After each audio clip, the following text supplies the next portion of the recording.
नमस्कार दोस्तों, एक बार फिर से आपका स्वागत है अपने चैनल स्टडी पॉइंट मौर्या में। जैसा कि आप जानते हैं, आज जो मैं आपको लेसन पढ़ाने जा रहा हूं उसका नाम है बाजार के रूप, जिसको दोस्तों इंग्लिश में फॉर्म्स ऑफ मार्केट कहता है। आज के इस टॉपिक में दोस्तों हम पढ़ेंगे बाजार की अवधारणा, जिसमें बाजार की परिभाषा भी पढ़ेंगे और बाजार के कौन कौन से रूप होते हैं दोस्तों। ठीक है दोस्तों, तो पाठ को स्टार्ट करने से पहले, इस लेसन को स्टार्ट करने से पहले मैं आपसे जानना चाहता हूं कि आप क्या समझते हैं बाजार क्या होता है। क्योंकि हम और बचपन में या आज भी हम अपने पेरेंट्स से कहते हैं कि बाजार से मेरे लिए ये वस्तु लाना।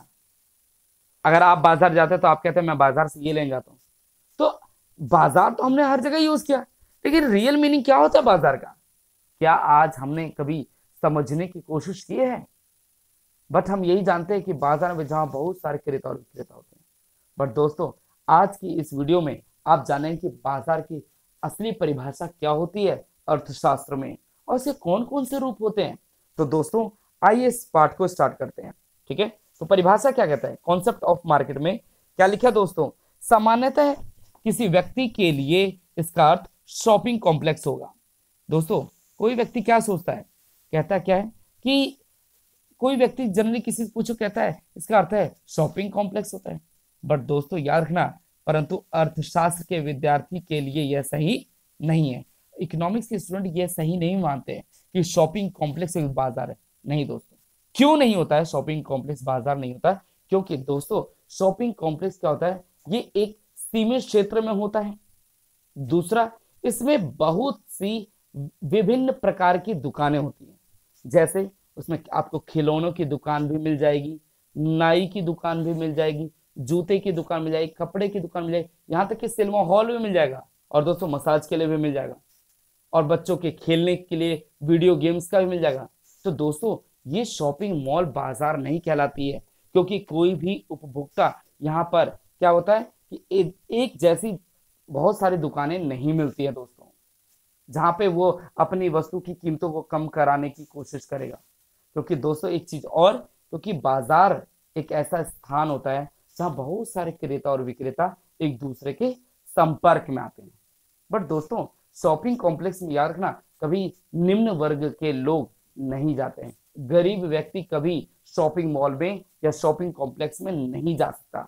चला तो जाएगा दोस्तों, कोई बैरियर नहीं है, बट वो अपनी इच्छा अनुसार वस्तुओं को खरीद नहीं सकता, क्योंकि उसके लिए वो वस्तुएं बहुत ही महंगी होंगी। क्योंकि दोस्तों शॉपिंग कॉम्प्लेक्स ये एक या बहुत सारी मंजिलों में बनाया जाता है, तो इसका तो ऑनर कोई एक ही तो होगा दोस्तों। तो दोस्तों वहां पे वस्तुएं अधिक कीमतों पर होती है। लेकिन बाजार नॉर्मली क्या कहता है, जहां बहुत सारे क्रेता, इसमें कोई पार्शलिटी नहीं है दोस्तों, कि इसमें गरीब व्यक्ति भी आ सकता है, मध्यम वर्ग के भी और उच्च वर्ग के लोग भी आ सकते हैं। ठीक है दोस्तों, तो आइए इस वीडियो में आगे चलते हैं। ठीक है, इस टॉपिक में कहां तक समझाया था मैंने कि अर्थशास्त्र में, यहां से स्टार्ट करेंगे, अर्थशास्त्र में बाजार की अवधारणा का विशेष अर्थ होता है। इसका विशेष अर्थ क्या है दोस्तों, किसी ऐसे भौगोलिक क्षेत्र से नहीं है, ऐसे भौगोलिक क्षेत्र से नहीं है, मतलब कि ऐसा कोई दोस्तों एक विशेष रूप से कोई एक स्थान नहीं बना रखा है। ये बोल रखा है यह बाजार जो होता है वो किसी भी स्थान पर फैला हो सकता है, किसी भी क्षेत्र में, बस क्रेता और विक्रेता एक दूसरे के बीच मुलाकात का बिंदु होना चाहिए। ठीक है, कोई स्पेशल एरिया नहीं बना रखा है यहीं पे होना चाहिए मार्केट, वो कहीं पे भी हो सकता है, बाजार कहीं भी भौगोलिक क्षेत्र के रूप में हो सकता है। ठीक है दोस्तों, लिखा क्या है कि जहां वस्तुएं तथा सेवाएं खरीदी जाती है।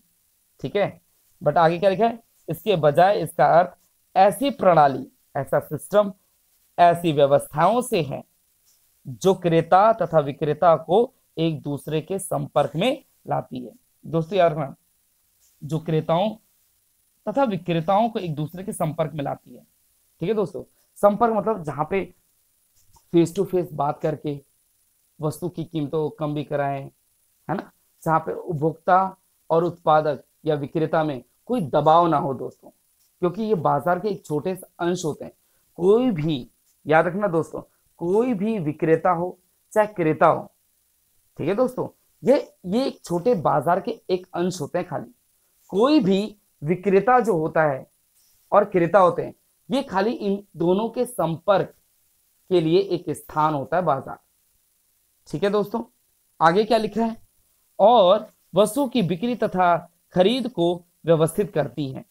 ठीक है दोस्तों, लेकिन एक चीज और लाइन जो मैं बताना भूल गया आपको, इलेक्ट्रॉनिक मेल तथा टेलीफोन संचार भी हो सकते हैं। दोस्तों, मेल से सामने वाले बंदे से मेल से आप संपर्क कर सकते हैं। टेलीफोन संचार के माध्यम से, फोन के माध्यम से भी आप वस्तुएं खरीद सकते हैं। जैसे एग्जांपल बताता हूं, अगर आपने जन्नत मूवी देखी होगी जिसमें इमरान हाशमी अर्जुन का रोल करता है, अर्जुन और जोया, जिसमें दोनों क्या होते हैं दोस्तों, उनकी मित्रता क्या होती है, कैसे बनती है, जब वो फोन के माध्यम से, है ना, अर्जुन अपनी वस्तुओं को खरीदता है ना दोस्तों, तो वो फोन के माध्यम से अपने सारे क्रेडिट कार्ड से वस्तुओं को खरीदने के लिए तैयार भी हो जाता है और करता भी है।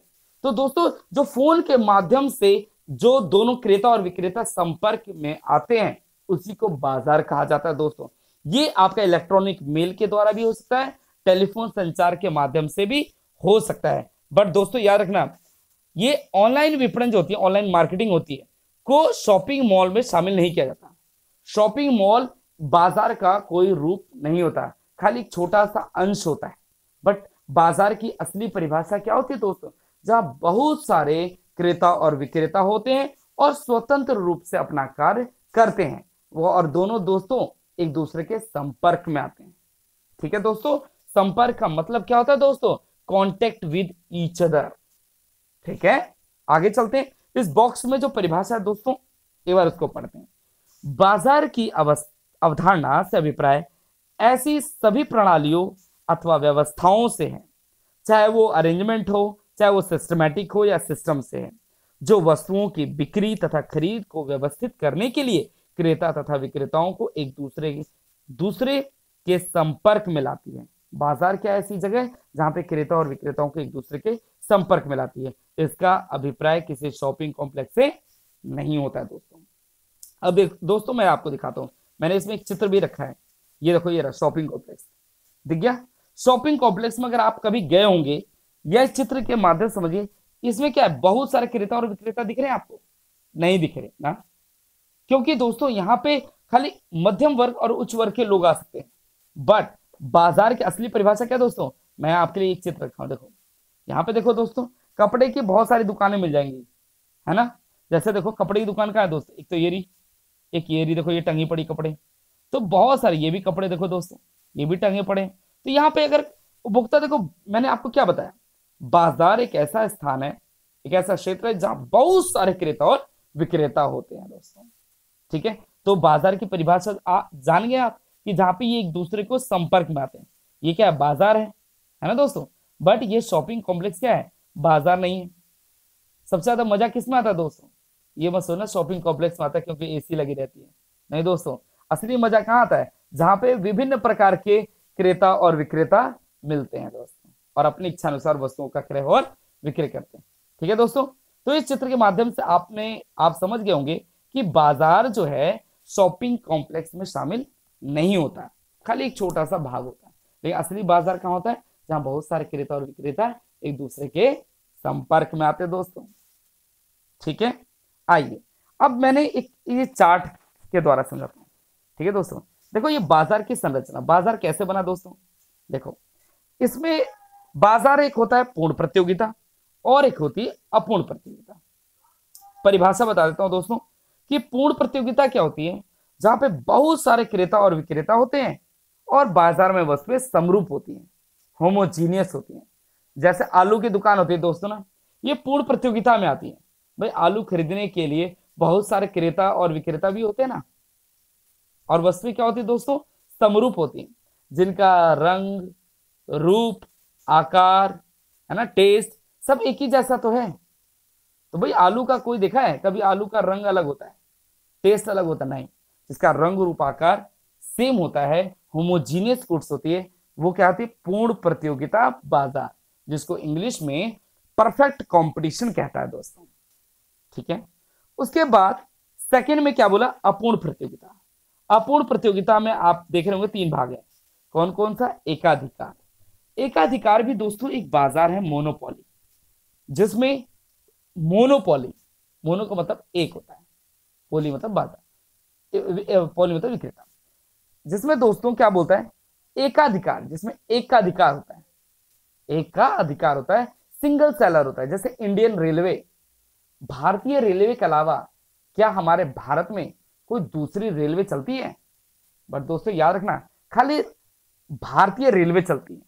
तो भारतीय रेलवे क्या है दोस्तों, इंडियन रेलवे, ये मोनोपोली का मार्केट का एग्जांपल है, क्योंकि यहाँ पे एक विक्रेता होता है और बहुत सारे क्या होते हैं, क्रेता होते हैं। और इसी मार्केट में, एकाधिकार में, there is no close substitute, यहाँ पे कोई सब्स्टिट्यूट कमोडिटी नहीं होती, कोई प्रतिस्थापन नहीं होता है कि मैं ट्रेन के बदले दूसरी British train, American train use करना हूं। यहाँ पे दोस्तों एक ही बाजार है। ठीक है दोस्तों, दूसरा क्या लिखा है इसके अंदर अपूर्ण प्रतियोगिता में, एकाधिकारात्मक प्रतियोगिता। एकाधिकारात्मक, इसको बोलते हैं मोनोपोलिस्टिक। इस बाजार में दोस्तों याद रखना, जिस तरीके से पूर्ण प्रतियोगिता और इसमें दोनों में बहुत सारे क्रेता और विक्रेता होते हैं, दोनों में होते हैं, बट दोस्तों पूर्ण प्रतियोगिता की तुलना में कम होते हैं। और इसी बाजार में वस्तु विभेद पाया जाता है। वस्तु विभेद मतलब एक वस्तु दूसरी वस्तु से किसी न किसी रूप से भिन्न होती है दोस्तों। जैसे अगर आप साबुन की बात करें, लाइफबॉय साबुन और लक्स, दोनों का देखो रंग रूप आकार अलग अलग है दोस्तों। ठीक है, तो ये कौन सा बाजार हो गया, मोनोपोलिस्टिक हो गया। अल्पाधिकार बाजार, ओलिगोपोली मार्केट क्या होता है दोस्तों, ओलिगोपोली मार्केट जिसे अल्पाधिकार कहते हैं, जिसमें दोस्तों की फर्में थोड़ी सी होती हैं लेकिन आकार में बहुत बड़ी होती हैं। फर्में थोड़ी सी होती हैं लेकिन आकार में बहुत बड़ी होती हैं। जैसे मारुति, जैसे दोस्तों मारुति है ना, मारुति कंपनी, या बड़ी बड़ी जो गाड़ी की कंपनियां दोस्तों, वो कोई परचून की दुकान नहीं है कि आपको हर एक छोटे क्षेत्र में मिल जाएगा। ये एक फर्में थोड़ी सी होती हैं लेकिन आकार में बहुत बड़ी होती हैं। अपने जैसे नोएडा, गुड़गांव, फरीदाबाद, गाजियाबाद, ऐसे बड़े बड़े क्षेत्रों में इनकी स्थापना होती है दोस्तों। ठीक है, मैंने क्या बताया, ये कोई परचून की दुकान नहीं है कि हर जगह मिल जाए। तभी तो इसकी परिभाषा क्या कहता है कि ये संख्याओं में थोड़ी होती है बट आकार में बहुत बड़ी होती है। ठीक है दोस्तों, तो दोस्तों मैं आशा करता हूं कि आज की इस वीडियो में आपने बाजार की परिभाषा समझी होगी, कि जहां पे बहुत सारे क्रेता और विक्रेता होते हैं और वो एक दूसरे के संपर्क में आते हैं। बट याद रखना दोस्तों, शॉपिंग कॉम्प्लेक्स, मैंने क्या बताया, किसी भी शॉपिंग कॉम्प्लेक्स से नहीं है बाजार का तात्पर्य। ठीक है दोस्तों, अब इसके आगे आने वाली वीडियो में दोस्तों मैं आपको पूर्ण प्रतियोगिता, एकाधिकार, एकाधिकारात्मक और अल्पाधिकार, इन जो 4 प्रकार के बाजार दिखाएंगे दोस्तों, इन चारों की परिभाषा के साथ साथ इनकी विशेषताओं के बारे में भी बताऊंगा। तो दोस्तों मैं आशा करता हूं कि आप लोग आज की इस वीडियो में बाजार की परिभाषा और बाजार के प्रकार और रूप के बारे में समझा होगा। नमस्कार दोस्तों।